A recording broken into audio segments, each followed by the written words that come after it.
I am heavy bored. I may say that the male is entirely hostile. No! You know, Resources. life, friends, is boring. We must not say so. Fuck those kids. I know. Fuck this book too, dude. Yeah, this book. I was not expecting this. I know, yeah. Me too, dude. Like I was actually like kind of, especially given the last. I mean, we did four, so the last three that we did, given that, I was like, well, this could be cool. Like, this could be one of his lesser known, like, the one nobody talks about anymore, but it's like great. And then I started reading it, and I was, oh my God, there's a reason no one talks about this anymore. Yeah. Um, I mean, I never read it. I had seen the movie, but had no memory of it really. Um, which I guess we'll get to that. And I think I know why I have no memory of it. But I Yeah. was just like looking at, yeah, like Cider House rules, decent, world according at Garp, great. Owen Meany, outstanding. I was expecting way better from this. And it's just, I think it's, early on, he tries a lot of different stuff. He's really in love with like the small, like random quirky characters Yeah. come in and out. And that's just like, I mean, he's got a little bit of that in Garp, but Garp was better organized and structured. But, yeah, Owen Meany and Cider House Rules, he really got away from that in his later novels. Yeah. And I had an instinct as I was reading this to compare it to Garp more than the others. It seems like it's a similar style and I mean, of course, it was his follow-up to Garp. Uh, so that's important too. Uh, but yeah, this is another episode of Heavy Board listeners, and we're joined again by Erik at Bazillion Plus, known as Organized Meat. Erik, welcome back to Heavy Board. Oh, thanks for having me. Of course, man, of course. And this is the final installment of the Summer of Irving, which turned into the Fall of Irving, to now the Winter of Irving. Uh, the final installment where we're going into the Hotel New Hampshire from 1981, and then the movie version that came out in 1984. We were already talking about it, but yeah, we know our history with Irving since this was the fourth book that we did in terms of like Irving adaptations that were also like well-known movies. And so we know our history, but yeah, we already get into like, the question of how it read for us here. How to read for you, Erik. Um, I mean, again, it's Irving's style, so it's pretty easy to read. It's just not a lot happens. He doesn't have a lot of at least compelling plot along the way. Um, it's the problem I had with it initially was I was kind of confused, like who was telling the story and when. Like I knew it was like this character John, but it was like he initially frames it as like their parents are telling a story about how they first met, and they're sitting in the living room listening to it. And I mean that goes on for like the first chapter, and then it's like he doesn't really keep that framing going. It goes like John's still narrating it, but it's kind of just like a general narration about what happened in his parents' life, not this whole like, oh, my parents are telling this whole story. That's kind of what I thought it was like into the second chapter, and then I realized, oh no, he kind of switched. Yeah. And Yeah, man. I mean, this is same thing. It's interesting too, like just reading this book and like it's interesting. We got a little derailed. We were on track. We were trying to do it all in the summertime when we both have the most time, listeners. But of course, life happens. We were kind of delayed on Cider House a little bit there. We kind of went into the fall, but whatever. It's an appropriate fall book, apple cider and shit. But the reason this one took us so long to get to is because I think we had this scheduled about four times in Yeah. total to do it, and we kept pushing it back because we would like text each other and be like, "Yeah, did you finish this?" I was like, "Yeah, we both had not finished it." And we both at one point had, I think, less than 80 pages left. And like Yeah. we were both being like, "Oh my God," for somehow it took us both like 2 weeks to get through that last 80 pages of this novel. Uh, and I was texting Eric the whole time, being like, "Oh my God, dude, if we weren't doing an episode on this, I would have stopped reading like 100 pages in." Like I would have been like, and I don't want to just shit on it because although I do get some comments and emails from people that say some of my best content is when I just have like a brain aneurysm and just go off on like stuff that I hate, but so we're going to be more constructive because Irving deserves to be more constructive. You know, everybody's allowed to have a stinker, especially considering all the good books he has. But yeah, this was a rough read. And like Eric said, it wasn't because it was like, difficult prose or something or images. It was just because it was like, what the fuck is going on? Like, and it was kind of like, we had the two no Hotel New Hampshires in this, like, so that we have the plot and then the plot kind of happens again, like, like halfway through. Yeah. And that might be one of the issues. But I mean, this was when this book came out, it was his follow-up to Garp, which was his breakthrough, which we covered. Go listen to that episode, listeners. And Garp was his huge breakout book, a huge success, very popular movie when it came out. And this was his follow-up. And so, I mean, I don't know. I mean, I have some questions about that, but yeah, man, I mean, this was just a rough one to get through. So I'm glad we're finally getting to it here. Also noticed, like, first reading this, man, like, as we get into it, this was the first one. There was no quote in the beginning to start this one off, Yeah. you know, Yeah. like he had for almost every novel, for literally every other novel we covered.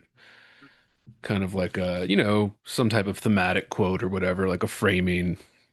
And most, not all novels have that, but I know. I was thinking about that, like, at the when I finished it, I'm like what kind of quote would fit? And I bet you anything, if he had just used Sigmund Freud, yeah. like he would have found some quote that fit this book a little bit, and it would have been kind of interesting. But yeah, I don't know why he didn't have a quote there. Especially like about like the incest and stuff, which we'll get to. Yeah, it's like yeah, Freud would have been asked because of the character name Freud, and then yeah, it's about family. Yeah. And I honestly like I was worried I didn't even have enough to say about it because I was like most of my books when I've been reading through, especially for the podcast when I'm preparing, I was so marked like everything's marked up and stuff. And I was just like wasn't finding things that were like, oh, I should mark this up, as I was going through too. I was like, oh man, especially that first chapter, Yeah, the bear called State of Maine. like that fucking bear. Yeah. I mean, really like the bear drives a motorcycle and the bear can almost talk and he acts human. I'm just like it really took me out of it. It was too like I know in Garp especially there's like some of those slightly larger than life characters, but they're still believable. Yeah. Yeah, the circus guy with the bear and the motorcycle at the hotel. Who I guess was that Freud? Yeah, Yeah, the other Freud, they always say, yeah. yeah, Played that took me out of it. I yeah. got back a little bit more into it when they bought the hotel, and I mean that was still like in the end of the first chapter, and they were about to fix it up. I was back into it, but yeah, thank God that bear disappeared quickly.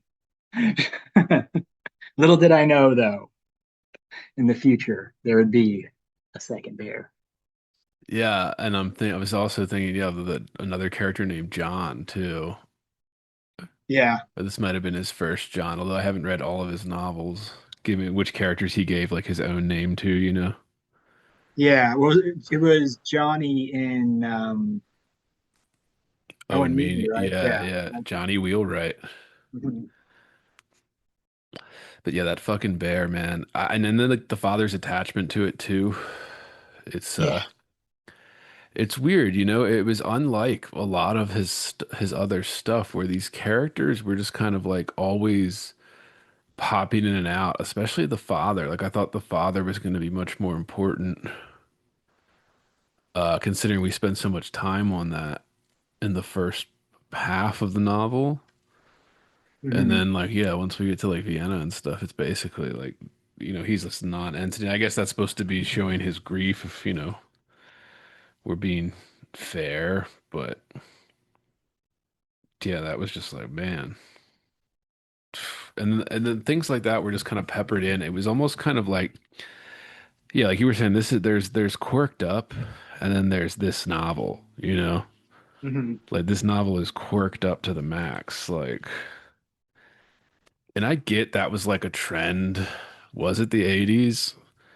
Yeah. And like, you know, the quirkier the better in terms of like the novel, uh, especially in the literary scene.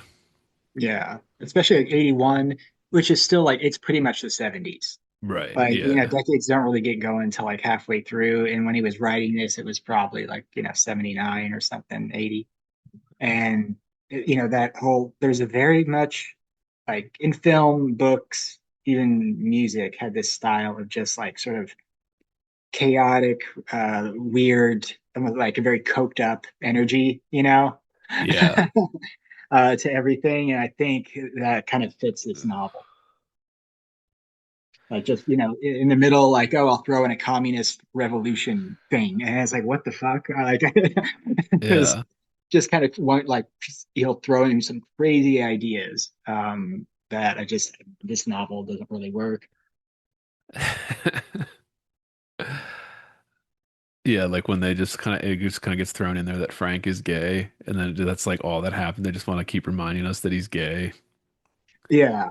And and of course, I mean, the only characters to really latch on to for me, and from the beginning, were Frank and Franny, right? Yeah, Frank because he was gay and bullied and kind of like he had a different attitude than the others, kind of set himself apart. Whereas, a lot of the other characters I just couldn't tell, like Lily, even like the dad and the mom, just very like stale personalities. But Frank had a lot of personality, and so did like, and Franny was raped, and that became her whole thing. And so that like that character was interesting, and also Chipper Dove. I was interested in that character. yeah, He's a good villain.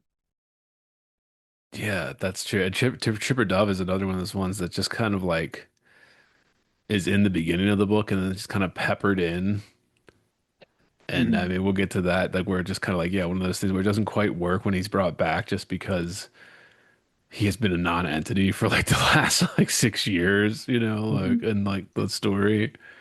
Yeah, Uh, again, it's like I feel when Irving was writing that, he was like, "What do I do now? Well, how about we bring in Chipper Dove again?" And it's like that cocaine energy of like, "Well, how about Chipper Dove comes back after the communist revolution or right before?" Okay, and uh, yeah, so yeah. well, that character was good.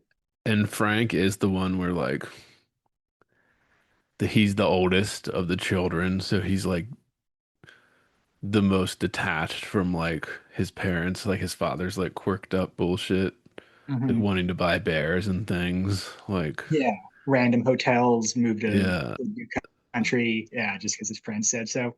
And I he's mean, like the it's loner. yeah. No, and I mean, the dad was is this Harvard educated um, guy that came from like upper middle class family. Um, just has a lot of money. I think. What did he really do? He's a teacher, right?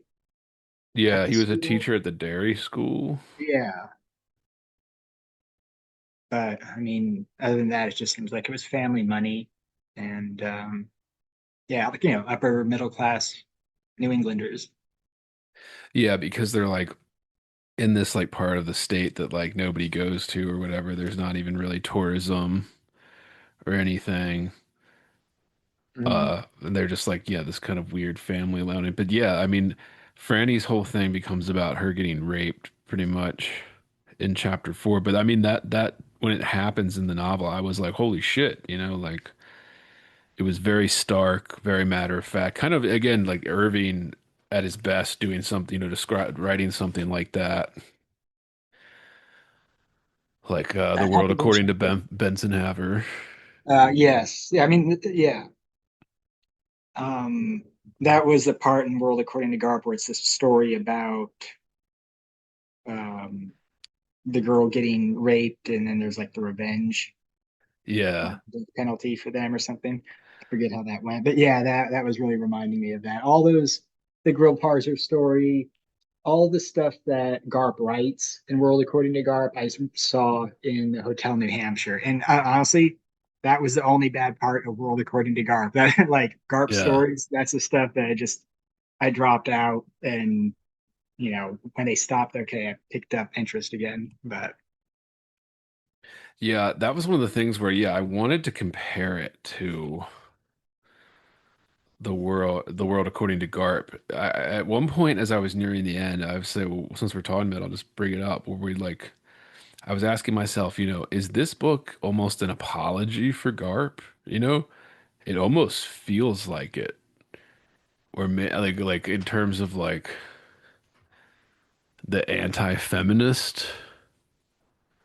like he was trying to be a little bit more feminist in this. Yeah, like he Yeah. was responding to maybe some of the criticism he got for Garp because it was, yeah, I mean, I can see that, but also, he still has like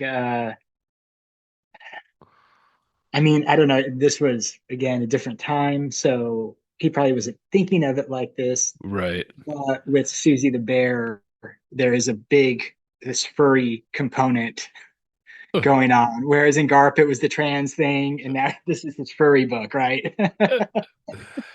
Garp is his trans book, and this is his furry book. And wow, is he ahead of his time?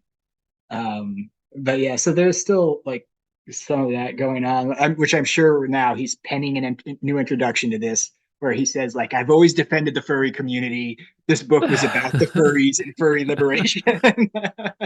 Feeling more like an animal than a human. Yeah, my Yeah. my son is a furry, but I'm sure we'll get that introduction soon. But now in the book, it just it does read probably as just a odd, quirky, weird thing that he does. That's like very John Irving. But yeah, this definitely was much more feminist in the way, especially uh, they just seek the whole climax is them seeking out revenge on Chipper Jones, who is the rapist, right? They Yeah. get together to rape him, and yeah, I could yeah definitely I could see this as an apology for Garp. And I was just thinking, yeah, there was just like, I don't know why it occurred to me towards the end there, but I was just like, man, there's just so much rape in this. Mm-hmm. And so much about like, I don't know, like the John character is just always all of his sexual encounters are just like horrific. Like, Mm-hmm. A uh, lot of incest too, and it's just like for a book filled with rape and incest, why isn't this more interesting? yeah, that's what I was thinking That's the whole time. Yeah. And it's honestly kind of like a negative book in a way. At least I was thinking that when I was like going through. Where did I write that? Page 166. See if I marked anything. Where like I don't know, I was just feeling like, man, this book is like a downer, man. Not that like I'm a yeah, here I put a